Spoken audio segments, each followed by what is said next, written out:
नमस्कार मित्रों, Dzire point channel के एक नए वीडियो लेक्चर में मैं हूं अमित दुबे और आज के इस वीडियो लेक्चर में हम क्लास 12th इंग्लिश की एक नई पोयम का अध्ययन करेंगे जिसका नाम है आंट जेनिफर्स टाइगर्स। इस वीडियो लेक्चर में आगे बढ़ने से पहले मैं आप सबसे एक छोटा सा प्रॉमिस करता हूं कि जब ये वीडियो लेक्चर कंप्लीट होगा तो आपके लिए ये चैप्टर धुआं होने वाला है। यानी इस चैप्टर को आज मैं बहुत ही बारीकी से और बहुत सरल शब्दों में आपको पढ़ाने वाला हूं और आज के बाद ये चैप्टर आपके लिए बहुत ही ज़्यादा आसान हो जाएगा। चलिए सबसे पहले बात करते हैं चैप्टर के नाम की। तो चैप्टर का नाम है आंट। आंट का मतलब होता है चाची। जेनिफर उनका नाम है। अपोस्ट्रोफी एस लगा है जिसका मतलब होता है काकी की। तो चाची जेनिफर के टाइगर्स बाघ। चाची जेनिफर के बाघ। ध्यान देने वाली बात यहाँ पर यह है कि हम हमारे डिजायर पॉइंट ऐप पर सभी बच्चों को क्रैश कोर्स में सभी चैप्टर और पूरी ग्रामर पढ़ा रहे हैं और इसीलिए हमने YouTube पर भी सभी बच्चों के लिए ये सुविधा उपलब्ध करा दी है कि आप सभी चैप्टर्स को एक बार फिर से अच्छी तरह से पढ़ सकें और इसीलिए मैं फिर से इन चैप्टर्स को पढ़ा रहा हूं। ठीक है, अगर आप भी ऐप पर पढ़ना चाहते हैं, लाइव पढ़ना चाहते हैं ऐप पर, तो इस वीडियो के डिस्क्रिप्शन में आपको हमारे डिजायर पॉइंट ऐप का लिंक मिल जाएगा। उस लिंक पर क्लिक करिए और जाकर हमारे किसी भी क्रैश कोर्स में एडमिशन ले लीजिए जिसमें आपको पढ़ना हो और फिर आप ऐप पर पढ़ सकेंगे। ठीक है, चलिए सबसे पहले बात करते हैं इस चैप्टर की जो लेखिका है वो है एड्रिन रिच। वास्तव में इस चैप्टर में क्या बताया गया है? वास्तव में ये बताया गया है कि जो आंटी जेनिफर हैं, इनके जो पति हैं ना, वो बहुत नालायक हैं। वो हमेशा आंटी जेनिफर को अपनी उंगलियों पर नचाते हैं, उनको स्वतंत्र जीवन जीने नहीं देते और इसी वजह से, क्योंकि उनके पति नालायक हैं, आंटी जेनिफर का जीवन एकदम दुख भरा है। ठीक है, और आंटी जेनिफर ने इन जो बाघों की बात यहाँ पे की गई है, इन बाघों को पर्दे पर बनाया है। ठीक है, चलिए तो क्या कहते हैं कि आंट जेनिफर्स, चाची जेनिफर, यानी हम लोग सीधा सीधा आंट जेनिफर ही बोलेंगे। तो आंटी जेनिफर के टाइगर्स के बाघ। तो आंटी जेनिफर के बाघ प्रैंस का मतलब होता है उछलना कूदना। तो उछलते कूदते रहते हैं अक्रॉस आ स्क्रीन। अक्रॉस आ स्क्रीन का मतलब यहाँ पे पर्दे पर है। ठीक है, तो पर्दे पर प्रैंस करते रहते हैं, पर्दे पर इधर से उधर उछल कूद करते हैं। ठीक है, जो चित्र बनाया गया है पर्दे पर उसमें दिखाया गया है कि ये टाइगर्स जो हैं ये उछल कूद कर रहे हैं। तो चाची जेनिफर के बाघ पर्दे पर इधर से उधर उछल कूद करते हैं। ब्राइट टोपैज, ब्राइट मतलब चमकीले या फिर चमकदार। टोपैज का मतलब होता है पुखराज। तो चमकीले पुखराज की ही तरह वो डिनाइजन है। डिनाइजन का मतलब वो निवासी हैं ऑफ अ वर्ल्ड, संसार के, ऑफ ग्रीन, इस हरे भरे संसार के। तो ब्राइट टोपैज चमकदार या फिर चमकीले पुखराज की ही तरह वो भी वर्ल्ड ऑफ ग्रीन, वह भी इस हरे भरे संसार के डिनाइजेंस हैं, निवासी हैं। तो चमकदार पुखराज की ही तरह वो भी इस हरे भरे संसार के निवासी हैं। वे डू नॉट फियर, नहीं डरते हैं। देखिए आंटी जो हैं वो तो अंकल से बहुत डरती हैं क्योंकि अंकल बहुत नीच प्रवृत्ति के व्यक्ति हैं, मारते पीटते हैं उनको, उनके साथ बुरा व्यवहार करते हैं। लेकिन यहाँ पर दिखाया गया है कि आंटी तो डरती हैं अंकल से, लेकिन ये जो टाइगर्स है ना, ये बाघ जो है ना, डू नॉट फियर, ये नहीं डरते द मैन, उन लोगों से, बीनीथ द ट्री, जो पेड़ के नीचे खड़े हैं। ये बाघ पेड़ के नीचे खड़े आदमी से नहीं डरते हैं। मतलब आंटी अंकल से डरती हैं लेकिन ये बाघ किसी से नहीं डरते हैं। यानी ये बाघ स्वतंत्रता का प्रतीक हैं। अगर इनके पास आदमी जाएगा तो ये उनको ही फाड़ कर खा जाएंगे। ये पेश करते रहते हैं। पेश का मतलब होता है भागना। इन श्लीक का मतलब वैसे तो होता है चमकीला, लेकिन यहाँ पर है आकर्षक। ठीक है, तो वो आकर्षक तरीके से भागते रहते हैं।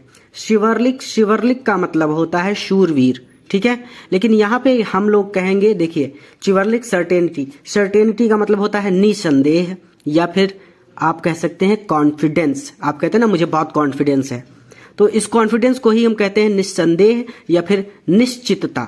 ठीक है, ये है सर्टेनिटी यानी निश्चितता। तो यहां पर ये सीधा सीधा हो जाएगा कि दे पेस इन स्लीक, वो स्लीक शिवरलिक सर्टेनिटी। तो वो जो बाघ हैं वो स्लीक आकर्षक तरीके से, शिवरलिक और शिष्टता सर्टेनिटी और निश्चितता के साथ पेश भागते रहते हैं या फिर गतिमान रहते हैं। ठीक है, तो ये बाघ आकर्षक तरीके से निश्चितता के साथ पेश गतिमान रहते हैं या फिर भागते रहते हैं। क्लियर हो गया? निश्चितता का मतलब है कि इन बाघों में बहुत कॉन्फिडेंस है, ये बाघ किसी से नहीं डरते। लेकिन आंटी में कॉन्फिडेंस नहीं है कि वो अंकल के दुराचार का सामना कर सके। ठीक है,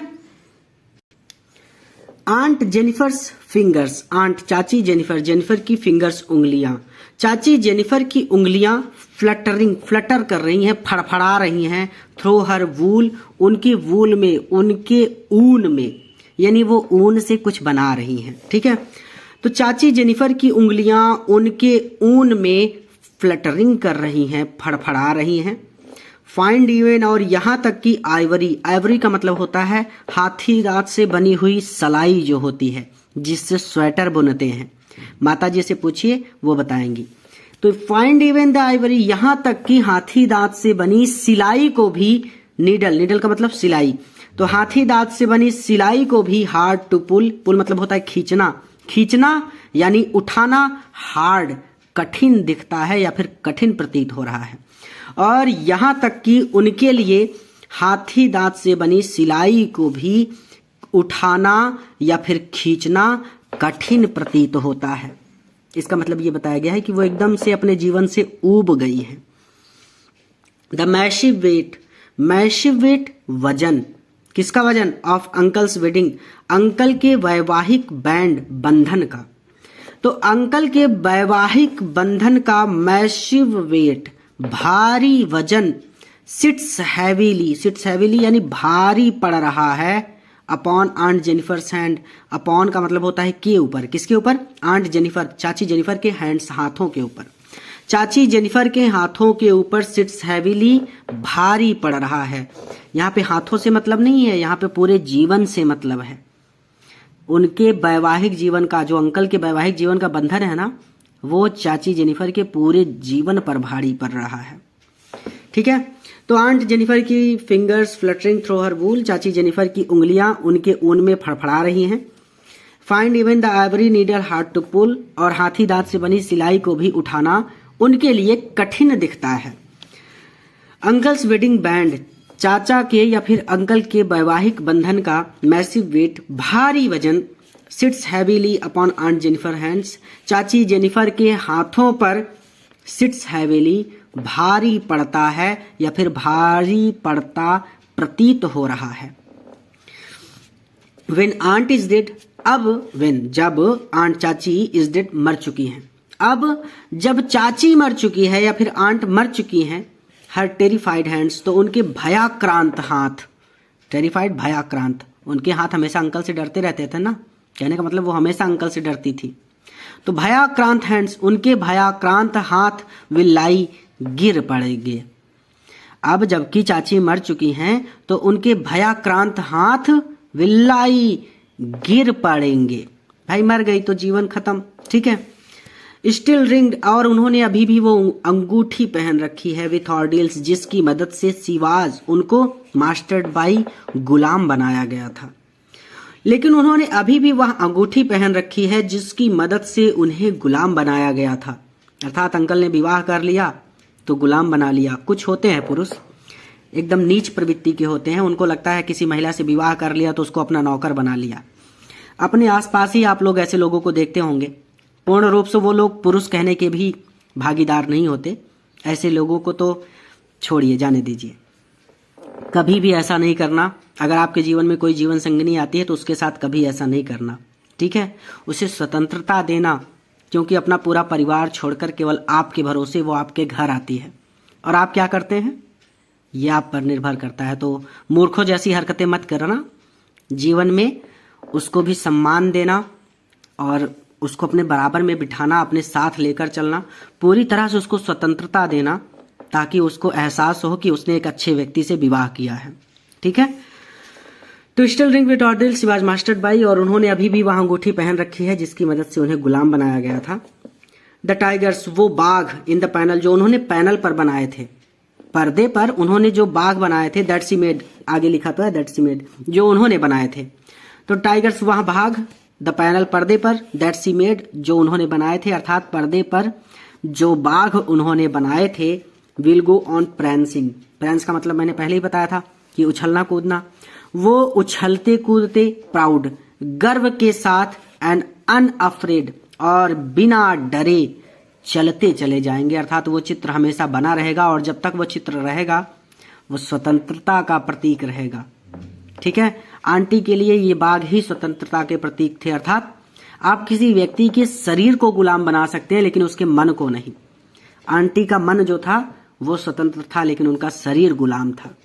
ठीक है, द टाइगर्स वो बाघ जो उन्होंने पर्दे पर बनाए थे, वो गर्व के साथ और अनअफ्रेड और बिना डरे हुए, विल गो ऑन प्रांसिंग उछलते कूदते चलते चले जाएंगे। गो ऑन चलते चले जाएंगे, प्रांसिंग उछलते कूदते।